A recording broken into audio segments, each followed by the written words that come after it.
Hello there guys and welcome to the Football Manager Scout YouTube channel. My name is Kangar FM and this video is going to be all about the money no object top 10 centre midfielders in Football Manager 2018. But before we get started, if you would like to take a look at my YouTube channel, I have a Football Manager series myself. This time it's to be about Barcelona during the FM18 beta, and then from there we might be going into something a bit more interesting when the full game comes out. So if you'd like to subscribe, that'd be fantastic. But with that, let's get on with the video. One thing I like to preface this by saying is these aren't necessarily in chronological order. These are just my top 10. So to start with, we've got Milinković from Lazio, valued at around £23 million. My scouts from Man City have said he's at this rate score of 84.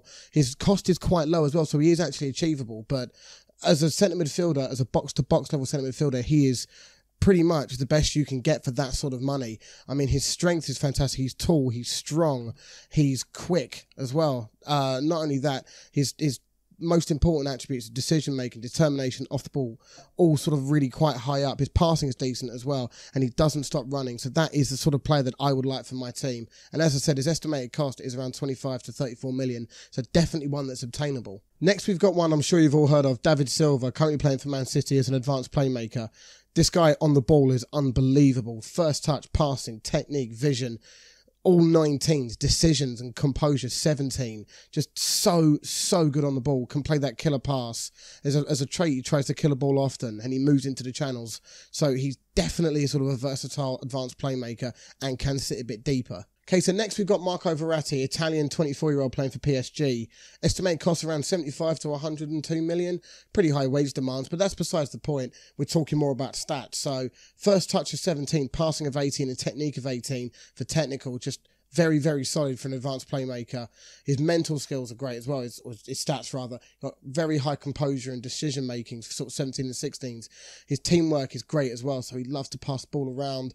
His vision is fantastic for 18 as well. He's quite small, he's quite slight, and he lacks a bit of strength, but he makes up for that with his fantastic passing ability. Next we have Arturo Vidal, 30-year-old defensive midfielder for Bayern Munich. Just wow. His mental stats are just ridiculous. Work rate at 20, off the ball 18, decisions 20. Okay, you might have to sort of skip past the aggression, but wow, mental stats are brilliant, certainly for a box-to-box midfielder as well. His technicals, tackling is brilliant as well, passing's decent as well. And even if you're looking over the physical, stamina is great, natural fitness is great, so you know he's got a fair few years left in the tank. His valuation is huge, but again, not really that much of an issue, and I don't think Bayern would be looking to sell him either way. But as a player, he looks phenomenal, and as you can see on the position side, he can play virtually anywhere. Okay, so next we have N'Golo Kanté, who is simply brilliant. The workhorse will do the work of 3 players. Work rate, unbelievable. Tackling, unbelievable. Teamwork, unbelievable. Stamina, unbelievable. Acceleration, very good for a box-to-box or Carrilero. Simply brilliant. I can't think of much else to say other than that. He will run his socks off for you. If you're playing a 2-man midfield, he would be the best player for you. Simple as that. If you're playing a 3-man, not necessarily that important, but for 2-man midfield, simply unbelievable. He will run everywhere for you. Next, we have Paul Pogba, a guy who needs little introduction. As an advanced playmaker, first touch is brilliant, passing brilliant, technique is brilliant as well. Remember, he's only 24 years old. He's got that flair about him as well. He'll do a few tricks for you. Not only that, composure's decent, vision's decent as well. And even if you're looking over the physicals, balance is brilliant, jumping reach, natural fitness, pace, everything under physicals is fantastic. So he is just a brilliant player.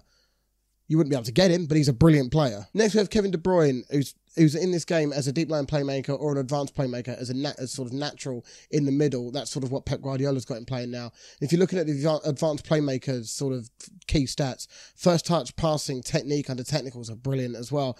Composure, decision making, vision is unbelievable as well. And he's only 26, so he's got room to grow. He's such a good player. And if you looked at Golden FM's beta save, which I'll try and link in the bottom, he played him as a sort of roaming playmaker who just did absolutely everything, and simply phenomenal player. And he will get you a goal or two as well from distance. Long shots of 16. Such a good player. Okay, so next we have Toni Kroos, deep line playmaker for Real Madrid. Can also be deployed as an advanced playmaker, but we're using him as a deep line playmaker here if we're looking at sort of his key stats. For technical, the first touch of 18, passing 20 and technique of 16, simply brilliant. If you're looking at mental stats of composure, decisions and vision, just wow. unbelievable. And then if you look at the physicals, okay, that sort of lacks a little bit, but he makes up for that in his technicals and mental abilities. Simply brilliant player. And next we have his partner in crime, Luka Modrić. You know, very, very similar in terms of ability. First touch, passing and technique are just ever so slightly better, I'd say. And the composure and decision-making and vision are all around the same as well. Basically carbon copies of each other in terms of ability in stats-wise. But, wow. There's not much else I can say, really. Just he has everything. As a deep-lying playmaker, he has everything you'll need. And finally, we have Nainggolan, who is, without a shadow of a doubt, the best centre midfielder in this game. Box to box. Simply... he does everything. I can't really say anything else other than that. Finishing, he can do a long shot, he can pass, he's got very, very good tackling. He doesn't stop running for work, he's got decent work rate. Positioning's great as well. Off the ball, 16. Determination, 18. Okay, his aggression's a bit high, so you may not want to play him with Arturo Vidal. But, you know, bravery, he will put his foot in everywhere for you. He's quick as well. And bear in mind, he's 29, but he's still quick. And he is obtainable if you're a top club. Estimated price about sort of 50 to 73 million. So he is obtainable, but simply unstoppable. Okay, so that's my top 10 centre midfielders in Football Manager 2018. If you think you've got anyone better, please let us know in the comments. Or if there's anyone I've missed, please let me know in the comments. Believe me, I tried to fit Dele Alli in here. I tried to fit Andres Iniesta in this as well, but it wasn't possible. But either way, if you've enjoyed the video, please leave a like. And as I said, let us know in the comments if you think of anyone else that should be in this team. And don't forget to subscribe to FM Scout. And I'll see you soon. Take care. Bye.